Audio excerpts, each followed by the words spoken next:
All right. Now, if you guys can just confirm that you can see the screen all right.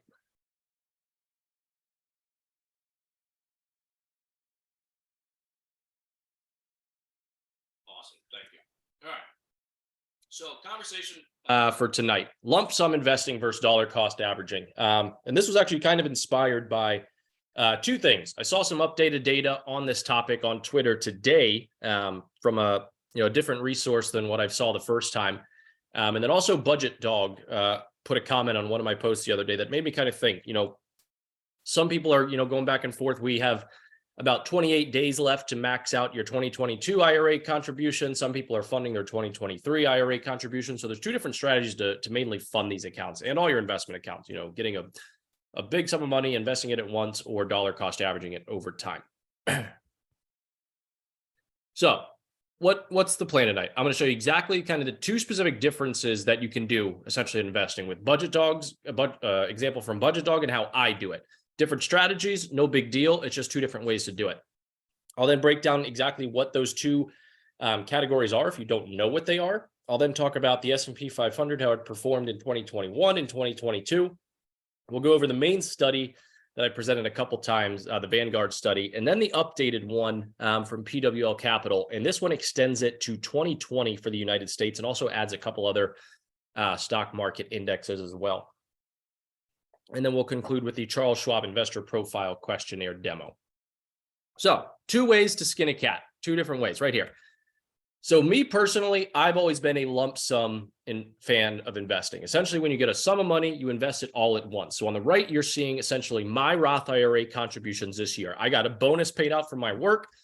I used some saved up money that we had that month or at the month end in February. And then I maxed all my entire $6,500 at once.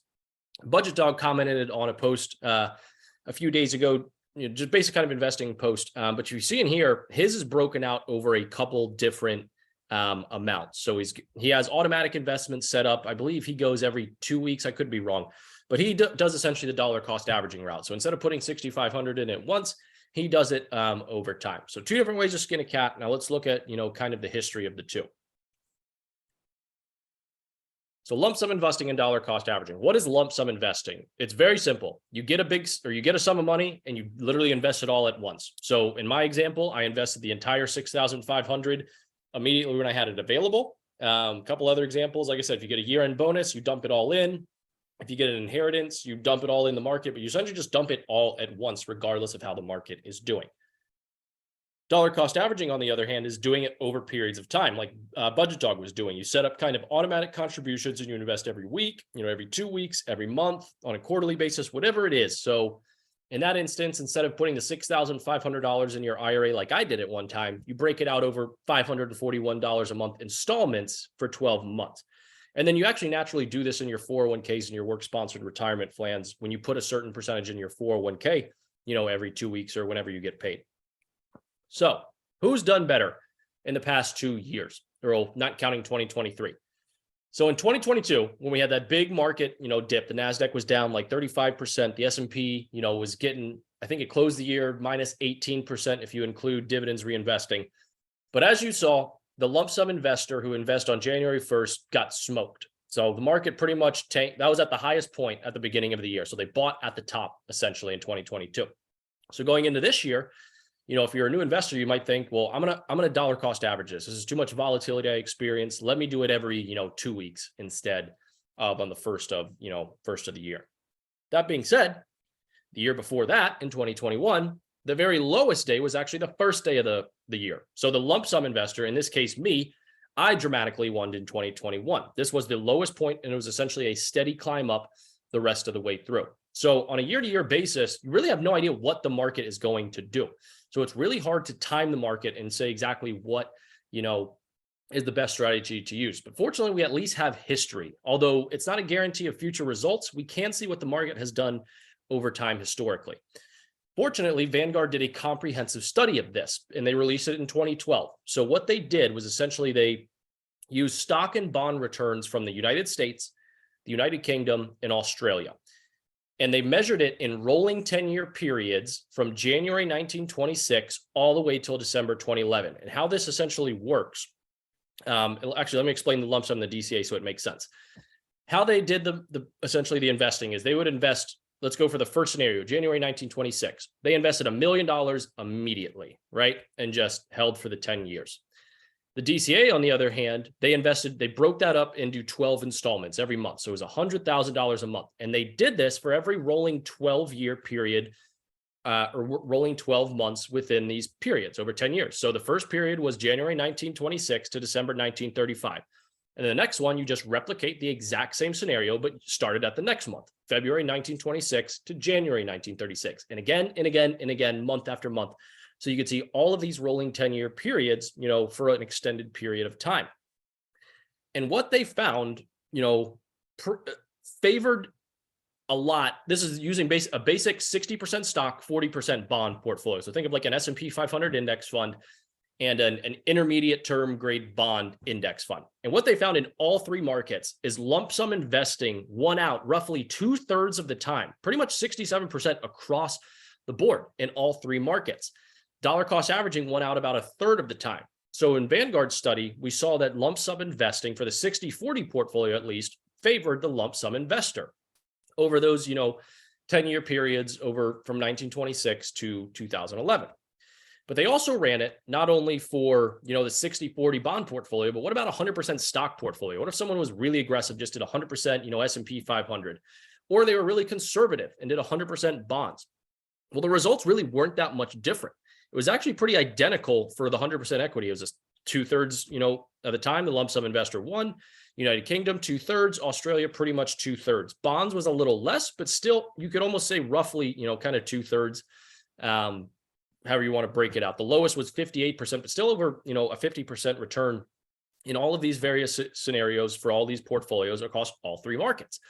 So the history has shown up until 2011, the lump sum investor, the person who gets a large sum, or not a large, I don't mean to keep saying large sum of money. Anyone who gets a sum of money and invests that entire amount immediately when they get it, the lump sum investor 2/3 of the time generally came out ahead of the dollar cost averager. So updated results now. From a different, this one was done, who was it? PWL Capital. And they actually extended this to 3 different other markets. So you have Australia, Canada, Germany, Japan, the UK, and the United States again. The periods when they start are a little different. That's just based off when kind of these markets got their market indexes. So the United States is still starting from 1926, but it's extending to 2020, an extra 9 years. Most of these are from 1970 to 2020. Canada, they've got it from 1956 to 2020. But pretty much the exact same scenario. You invest a lump sum of money at once for spreading it out over a 12-month installment instead of doing it all at once. And then in their scenario, they even broke it down to while the dollar cost averager was, let's say they're doing the same thing. They're investing 100 grand every month instead of $1 million all at once. That cash there that's not being invested, they essentially just invested it in whatever the 1-month treasury bill, whatever the rate of return was at that time. So that's where that, cash was sitting while it wasn't invested. They also did various different scenarios. What would have, who performed better in the worst possible outcomes for lump summing? So essentially, like if you bought at the top of, let's say 2022 last year, and then the market tanked, what were the outcomes over an extended period of time for those worst outcomes for lump sum?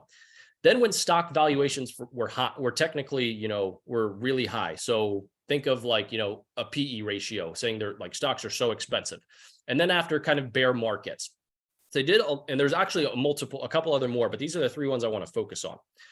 So for the full data set, it pretty much came out exactly how Vanguard study did, with the extra 9 years attached to it. So roughly 2/3 of the time in all of these markets, lump sum beat dollar cost averaging over full data set. That's 6 essentially developed stock markets that lump sum investing with.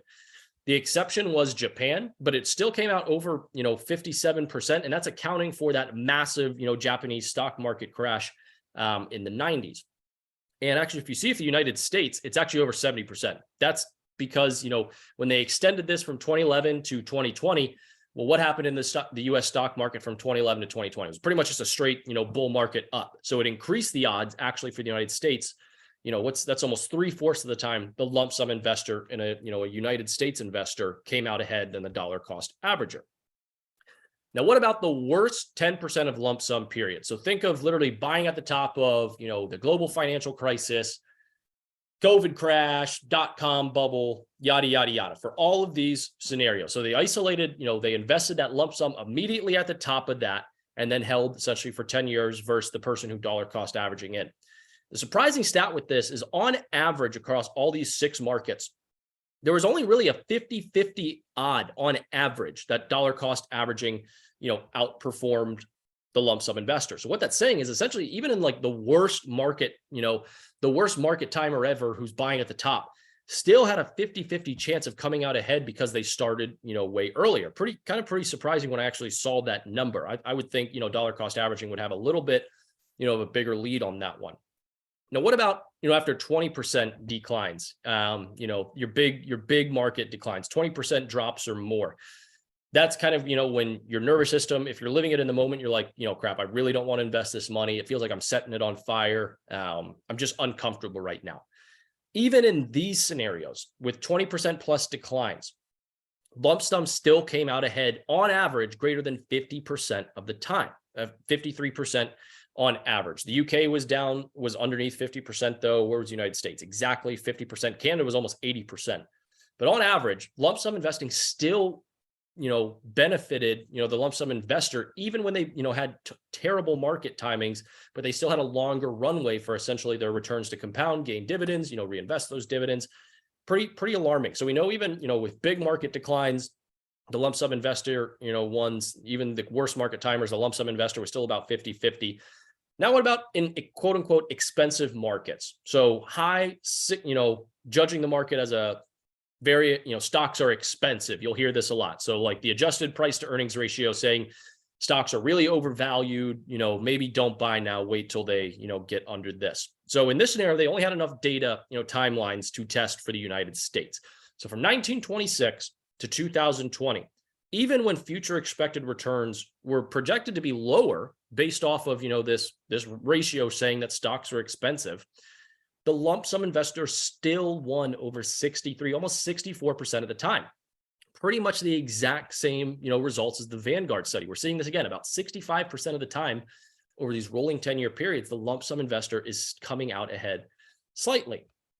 Now, I do want to mention again, this cannot guarantee what future returns are going to be. I think the S&P is up about 4% this year. The Nasdaq's up a bunch this year, 15% or so. Even though it had a massive loss this year, it does not guarantee what the market is going to do in the future. But once again, fortunately, we at least have historical data to rely on and, give us a little better understanding, of what strategy we should implement for our portfolio, especially during times where it is volatile like this. So now, cool little demo. And this is the last thing tonight. This is a cool Charles Schwab investor profile demo that'll show you pretty much what a safe, recommended allocation is for your own portfolio based off a questionnaire. So I'm going to Google Schwab Investor Questionnaire, very first one.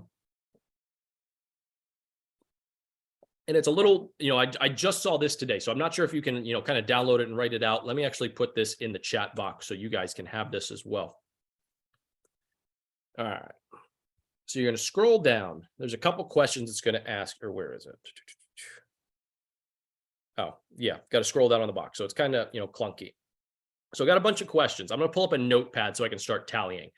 So first question, they want to know your time horizon. Where are you at in your investment, journey? I plan to begin withdrawing money from my investments in, for me, I'm a 30-year-old investor. So I don't plan to start withdrawing from my money for at least another 20 years, likely 25 to 30. So I'm at, 11 years or more. So I'm going to put 10 points. That's what it coincides with. I'm going to have 10. Minimize that. Question 2, once I begin withdrawing funds from my investments, I plan to spend all the funds in, let's say I expect to, withdraw this at 55. I expect this to last me 30 years, till I'm like 80 or 90. So 11 years or more again, that's 8. So now we have to total these. Time horizon score. That was an 8 and a 10. So total for those two questions, I've got an 18. Now let's go down to risk tolerance.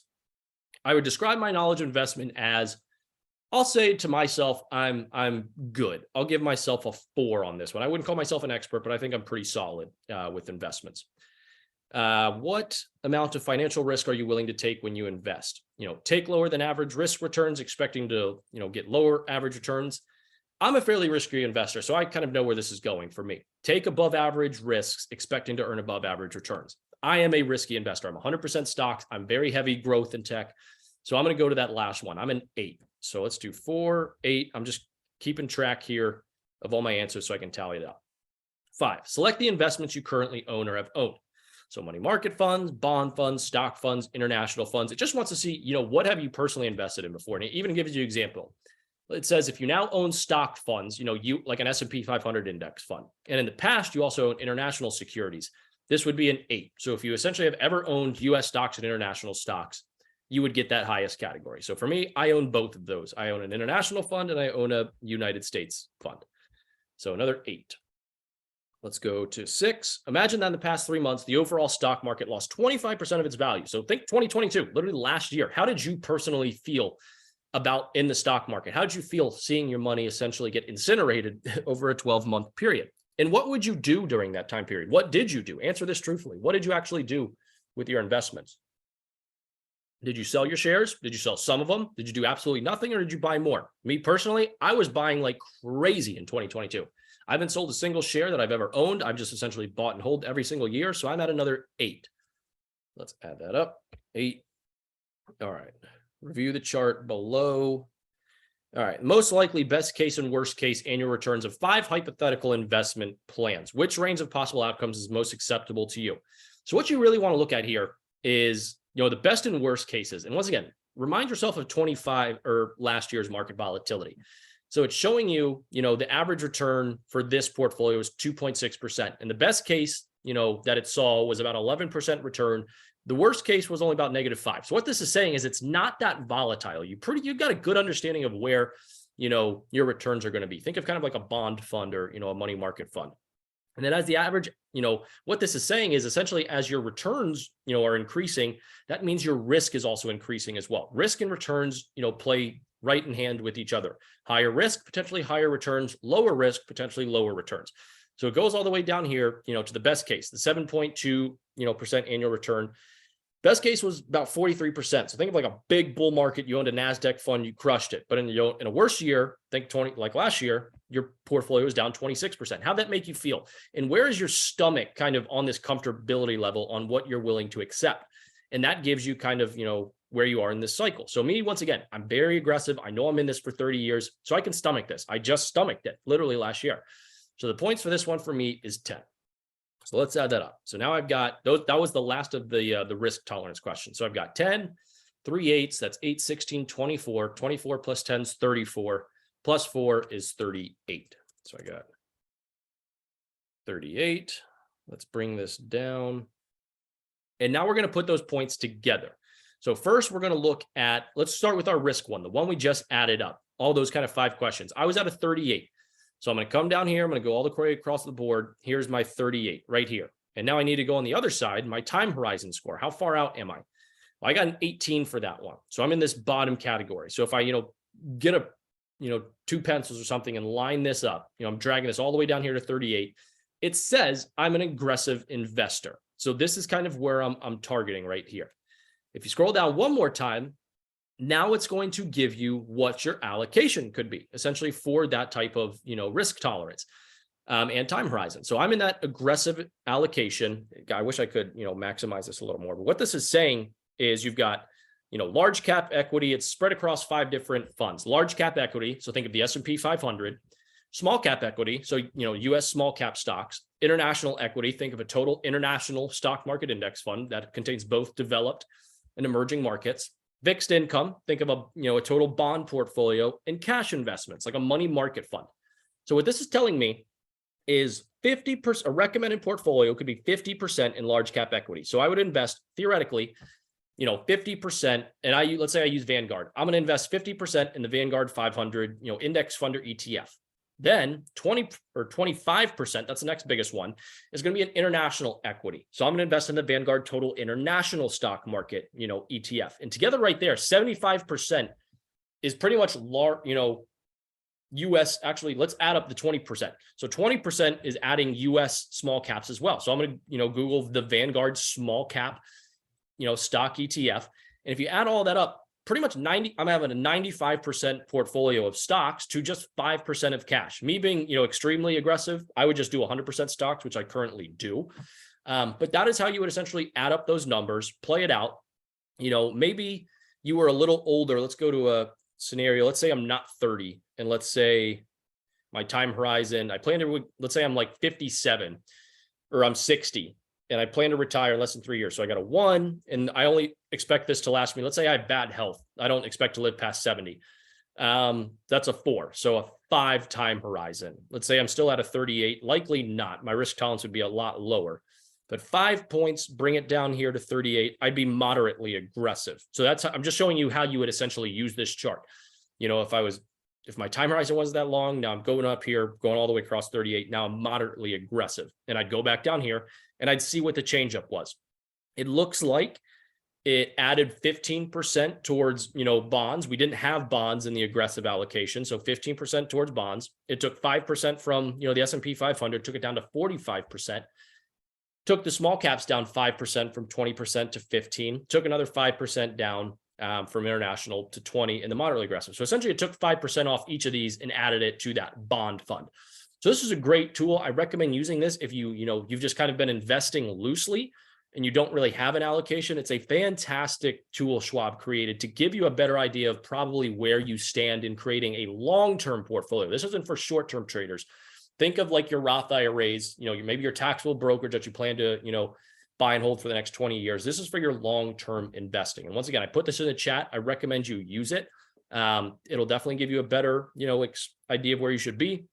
And, let's say you don't have Vanguard. Let's say you have Fidelity or Schwab. All you got to do with this, if you want to find the fund, let's say small cap equity. Instead of, me where I said I'm going to do the Vanguard small cap equity ETF, just Google, let's say you have Fidelity, do Fidelity small cap, stock index fund. Let's do it right now. See if it comes up with something. Fidelity small cap index fund. And boom, there you go. Where's the ticker for this? Fidelity small cap FSSN, or FSSNX. So that's how you would Google essentially, the type of funds based off of, where your brokerage is. Back to the presentation. And that was actually it for the, demo tonight. So, key highlights, the updated data still, favors the lump sum investor over the dollar cost averager, at least historically. It doesn't guarantee future returns, but it has shown, roughly 2/3 of the time, the lump sum investor has come out ahead over the long term over the dollar cost averager. So that could tell you, let's say you get a $3,000 bonus next month for a great sales commission. That just means you invest it all at once instead of spreading it out, regardless of what the market is doing. And then if you've lacked kind of a, clear, concise portfolio construction, use this investor profile questionnaire that Schwab has. There's so many fantastic questionnaires out there. This is just one of them. I'll probably present a few more over time. But those are the materials that you can use on your own. That being said, that's it for me. I can probably stay here for about another 5 or 10 minutes. If you have any questions, feel free to put them in the chat and I'll read them out loud and answer, or just say it out loud. I have a quick question. And I know that this is about like lump sum versus dollar cost average. Yep. Is it better to, like, let's say this year I'm being more aggressive with my trading strategy or like my stocks accumulation strategy? So okay. I'm looking to invest in index funds, EFTs, things like that. Yep. Should I also try to save money throughout the year so that way next year I can try to like get to a place where I can do a lump sum instead of? So that's actually a fantastic question. It gets asked a lot. In the scenario you presented is the very same scenario that a lot of people ask. And actually a lot of people I've seen do it. So what they do is essentially the example is you would essentially save a bunch of money throughout the year in cash and then use that lump sum and let's say max out your IRA for the next year, right? That, sounds good, but then it goes back to the historical data of what the results have been. And that is saying that even that strategy where you're saving cash, even though, you think you're doing well because you think you're lump summing investing the next year, you still really are dollar cost averaging because that money should be getting invested if you're trying to lump sum. So I know it might, feel good to say I save $500 a month for 12 months. I've got $6,000 now when January 1st hits. Now I'm going to invest it all at once. I personally would not do that because I base mine off of the historical data. And the historical data says you are better off historically just investing those sums of cash every single month, even if it's not in your, maybe it's in your taxable brokerage or whatever the case may be. But it's all just theoretically telling you when you get cash, just invest it over dollar cost averaging it, even if that means saving it to then, lump sum the next year. Does that make sense? Yes, that makes sense. And then I have one other follow-up question. I invest with Fidelity, and I know you talked about like you just Google Fidelity's like index fund, Yeah. like their small cap as well as like their international fund. Yeah. You make sure that like most of your portfolio is indexed in EFTs versus individual stocks. My entire portfolio, me and my wife have, we've been very fortunate. We've been investing for about 8 years now. We just topped about $500,000 in our portfolio this year. And our entire $500,000 is invested in index funds and ETFs. We don't day trade at all. I'm not a individual stock investor. We technically do own one stock, but that's through my company's employee stock purchase program. And that's actually how we max out her. It's kind of a similar situation to what you just described in your question. She saves in her employee stock purchase plan, and she gets I believe it's like a 3 to 6% match on it. So she saves in that program, gets a match from her company. It's immediately invested. And in that scenario at year end, we then sell it and then use it to max out her IRA the next year. But the only reason we don't invest that money immediately is because she gets that match from the company. So us personally, we are 100% index funds and ETFs. And we actually haven't even really found the need necessarily to get into individual stocks. I'm not saying individual stocks are bad, but what I would say as general advice to individual stock investors is I would put at least 90% of your money in index funds and ETFs.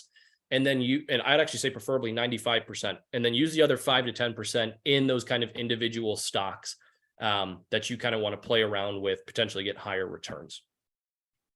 Okay, thank you. That was amazing. I appreciate the information. And if I have any additional questions, I can write you in Wealth Squad, correct? Yes. So I'm going to put my @ in the chat. I go by TheWealthDad in here. I normally hover around the index funds, dividends, stock chat, personal finance chat, business chat. That's where I just kind of normally surf around to see if people have questions, but you can DM me at any time and we can go through your situation more. Okay. Again, thank you. This information was so helpful. Absolutely. Have a good night. Any other questions? That was a good question, by the way, or questions.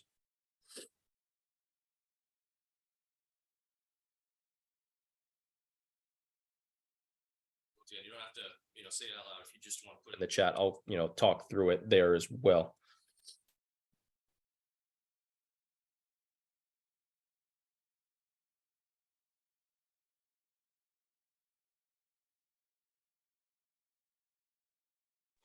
Nope, no questions, but thank you. Have a good night. Awesome. Well, if I'll take that as the group. If you guys are all good, like I said, I hope, here we go. Can you please suggest where I can pick ETFs? So I'll say in general, Vanguard and Schwab have really good ETFs. I would say Vanguard has the widest extension of ETFs. So one thing you can do is Google Vanguard ETF list. And I believe, let's see what their new websites. Let me scroll this over. Vanguard ETFs. I'm actually not a fan of their new website okay, so they've got 82 results here. And this will give you pretty much every type of, or all the ETFs that they have. And you can break it down more. There, let's see. Risk scale investment minimum, there is none. I would actually probably just go down the list. So what do we have here? We've got the energy sector ETF, a dividend appreciation ETF. So this is like a high dividend paying out ETF.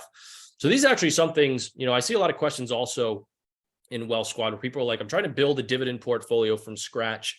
What stock should I invest in? If I was actually you guys who are trying to build a dividend portfolio, and one, I'll also say too, it's better to hold dividends in a retirement account like an IRA because your dividends are shielded from taxes annually. But I would personally just invest in an ETF over individual stocks. So if you actually open this, the Vanguard dividend ETF, let's see if it gives you the yield. So it says it yields about 2%. I believe stock yields are kind of low right now, but SCHD, that's another big one. The Schwab US Equity Dividend ETF, that's about like 3.5%, I believe. but you can kind of come down here and see how, what is invested in this dividend ETF. You can see the sectors, you can see the exact, companies. You're going to see these are pretty, they're high dividend yielding companies. So I would go that route. That's just kind of me personally, just a suggestion, but this is just one way to look at ETFs. Google Vanguard ETF list. They've got pretty much every type of ETF, you could imagine. And then, even going back to that Schwab questionnaire, let's say international equity. Down here, you can kind of go, actually, let's see if there's an international strategies all in one asset class. Okay, stocks. We want equity. Great. Filtered down to 50. Perfect. International. And I don't want ESG. I just want a total international stock market. So this is kind of one, the FTSE All World, excluding the US, that's pretty much a total international stock market ETF. But I know they've got, there we go, total international stock ETF, VXUS. So this is one tool you can use to check out ETFs if you want to check out, and I'd say this because I believe they have the most extensive ETF, list offering out there. I could be wrong, but they pretty much have every ETF you could want. Hopefully that helped you out there. Awesome. Glad to hear you guys like that. Could the data provided be a play to just convince more lump sum investing, just playing Jekyll and Hyde since the whole bank thing just happened? So I would say no, but also say once again, past results do not guarantee future returns. So the data I'm showing you, although it's extensive from 1926 to 2020, and the first study was by Vanguard. Remember, this next study was by a different, company, and they're just analyzing the same set of data just over different periods of time. But the crazy thing about it, because you're bringing up, the whole banking thing, is they even did scenarios where they invested a lump sum of money essentially after major market declines, and they saw what the data was over the remaining 10-year period. So I think we had 20% market declines. They also targeted specifically the 10% of the worst times to do it. And it still showed that at best, dollar cost averaging, gave you a 50-50 chance over the lump sum investor. So I wouldn't say it's necessarily influencing you or trying to convince you. It's just telling you, like, these data sets are just telling you what the data is. Could you doctor something where, you shorten the time period to a year or two where it says lump sum investing or DCA is better? Sure, probably. But, most of the money in the stock market, most wealthy people in the stock market are investing for the long term. They're not necessarily day traders. The Warren Buffetts, these big investors have been investing for 10, 20, 30, 50 plus years. So that's why they do their studies this way over 10-year periods of time, because they're, theoretically putting in position how is a long-term investor likely to succeed based off of the data we have in the past. Hopefully that answers your question, Jesse.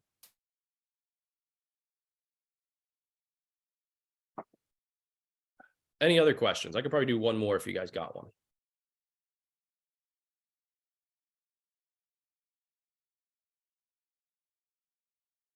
Good question, though, by the way, Jesse. And once again, you saw that even in the first slide, another thing I kind of introduced this. I'm not even saying my way. I don't know if lump sum investing is going to be the best way in the future. I just know what the history says. And, Budget Dog does his differently. He does dollar cost averaging. So who knows, what strategy will do better in the next 10 years. Unfortunately, if we knew where the market was going to be in 10 years, we'd all be millionaires and billionaires eventually, right? Lump sum invest when a large money sum is received, not save monthly, then a large sum. Yeah. So that's kind of the question the first, the lady asked about, should I save money every month and then lump sum it, or lump sum it immediately when you get it? What this is saying is you literally, if you get a sum of money, immediately when you get the money, invest it. That is lump sum investing. When you, like it's even if it's like $500, you just invest it at once. You don't spread it out over like $100 increments. And then dollar cost averaging is the exact opposite. You would spread it out over $100 increments. Oh, awesome. Got it. All right. That's, sorry, my head is killing me right now. That's all the questions I can probably do tonight. This is recorded. So if you did want to see this again, I believe, post these every Monday. So today is Tuesday. You'll likely see this in the next 5 days or so. If you do want to go back and see this video, next week, and it's not there yet, shoot me a DM. Once again, it's at TheWealthDad, and I'll hit up the moderator to see if they can, expedite the process. And they always post it in the Wealth Squad University. I believe it's spelled Wealth-Squad-University. That's the chat you will find that in for the replay. So that being said, I appreciate you all coming tonight. Got about 30 people, good turnout for a, Tuesday. hope you guys have a good night, and, DM me if you have any other questions as well.